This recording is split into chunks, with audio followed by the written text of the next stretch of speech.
akan ada nanti tiba orang-orang hebat. Liyasu'u wujuhakum.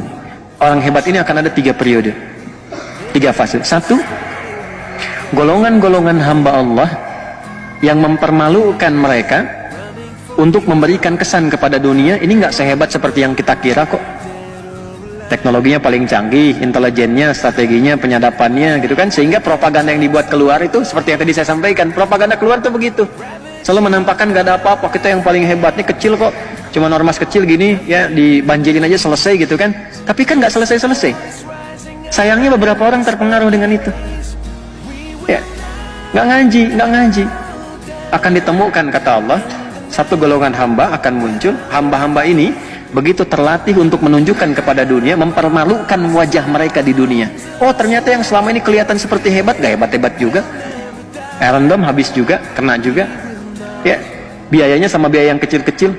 Oh, ternyata yang selama ini strateginya, kemudian intelijennya, kemudian juga ya penyadapannya macam-macam itu begitu canggih. Ya ternyata intercept juga, kena juga, selesai juga. Dan itu hanya dilakukan oleh kelompok-kelompok yang disebut kecil. Jadi untuk memberikan kesan kepada dunia yang besar, negara-negara yang merasa punya militer, punya pesawat tempur dan sebagainya, Anda kemana aja selama ini? Enggak, bukan masalah iman, bukan masalah keyakinan, cukup jadi manusia aja. Tapi bagi orang Islam, kemanusiaan itu dilampaui dengan keimanannya. Imannya kemana? Gitu, ditampakkan liyasu'u wujuhakum, itu satu, untuk mempermalukan wajah mereka di hadapan dunia. Ternyata selama ini yang disebut hebat cuman begini aja. Lantas Anda yang tidak punya ya apa yang mereka miliki orang-orang hebat ini, tapi memiliki alat-alat yang Anda klaim canggih, lebih hebat daripada mereka. Ini orang-orang nggak punya landasan pacu untuk pesawat tempur, pesawat tempurnya nggak punya, senjata nggak lebih hebat dibandingkan dengan negara-negara yang ada lain sekarang. Orang-orang negara-negara yang mengatakan di situ muslimnya banyak misalnya, atau negara-negara Islam, atau umumnya dunia pada umumnya yang pesawatnya hebat, alutsistanya banyak dan sebagainya dan seterusnya, diam. Sementara yang disebut terbatas ini tiba-tiba mempermalukan, oh dengan begini aja selesai, bisa kok. Ya itu satu. Waliyadkhulul masjidah kama dakhaluhu awwala marrah. Nanti ada golongan kedua. Ya, golongan kedua ini sudah menyelesaikan semua konflik yang ada di situ, menenangkan kembali sampai Masjidil Aqsa dibebaskan. Fase kedua. Fase ketiga, ini saya baru memahami ayat ini dan hadis Nabi. Ini hadis Nabi ini, jangankan kita, orang Yahudi sendiri pun begitu yakin dengan hadis ini. Jadi saya kasih tahu rahasia ya, ini diantara kita saja nih. Ya. Ini mau habis nih, 5 menit, 10 menit lagi lah ya waktunya. Saya mohon izin tambah 25 menit tadi.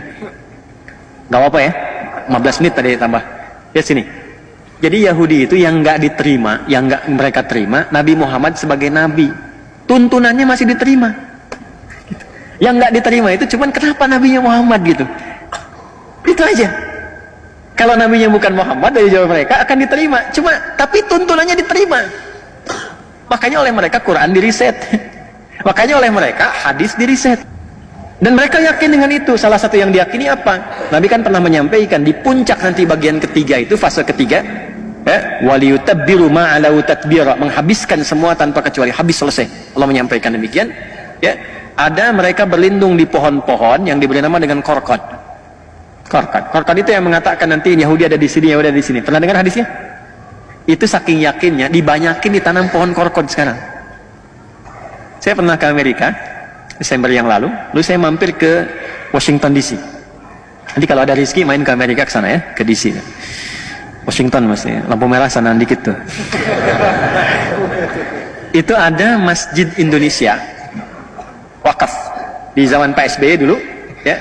Ada dana abadi umat itu sebagian yang mau dikirim untuk beasiswa, membiayai ke Al-Azhar dan sebagainya, itu sebagiannya dialokasikan untuk beli satu gereja tua ya, yang dikonversi jadi masjid di DC, di Washington DC. Yang menarik itu adanya di pemukiman Yahudi ya. Saya masuk situ, saya lihat pemukiman Yahudi itu langsung cepat aja, itu yang ditanam pohon korkot rata-rata, termasuk di lingkaran gereja yang sekarang jadi masjid itu. Saya dengan DKM jalan, saya bilang, Mas, ini pohon apa coba? Apa bisa? Inilah pohon korkot. Ya, itu menarik. Jadi mereka pun yakin, sampai sekarang pun ditanam itu.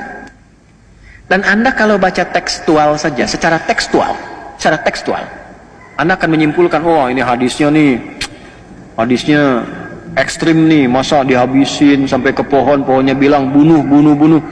Bukan begitu cara memahaminya. Ini hadis, termasuk ayat tadi, itu berbicara tentang konfrontasi militer.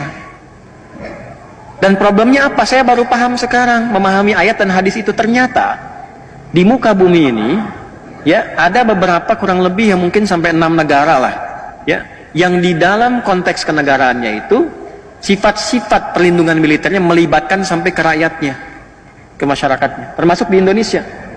Indonesia itu kalau berjuang, kalau sudah ada misalnya perjuangan sampai ke konfrontasi militer, misal Belanda datang dan sebagainya, itu bukan cuma tentara yang berjuang, kita pun ikut di situ.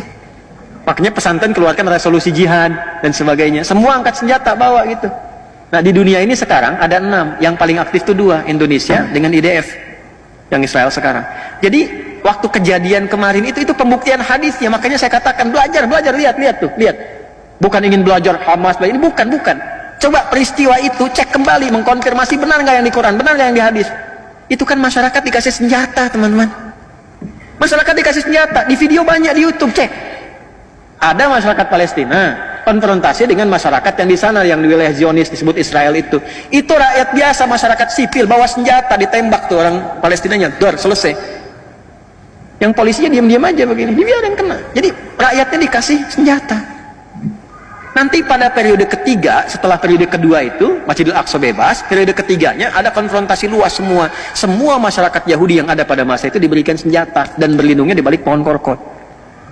Itu yang menjadikan kemudian pertarungan semestanya menjadi meluas pertempurannya. Itu maksudnya. Ya, jadi kalau Anda melihat situasi sekarang dengan karakteristik bom ini, bom itu, emang karakter rusak ini. Ya, tapi tidak bisa dipukul rata, misalnya Yahudi keseluruhan nggak bisa dipukul rata. Yang rusak-rusak aja nih. Yang apa? Yang Zionis, yang diklaim dengan Israel sekarang itu. Ya, yang lain-lainnya mungkin ada yang baik-baik juga ada. Ada Robi-Robi yang mengatakan itu mereka memang perusak, ada Robi yang begitu. Nah itu mungkin kalau dia tarik ke atas itu yang 70 orang disebut di Al-Araf 155 tadi.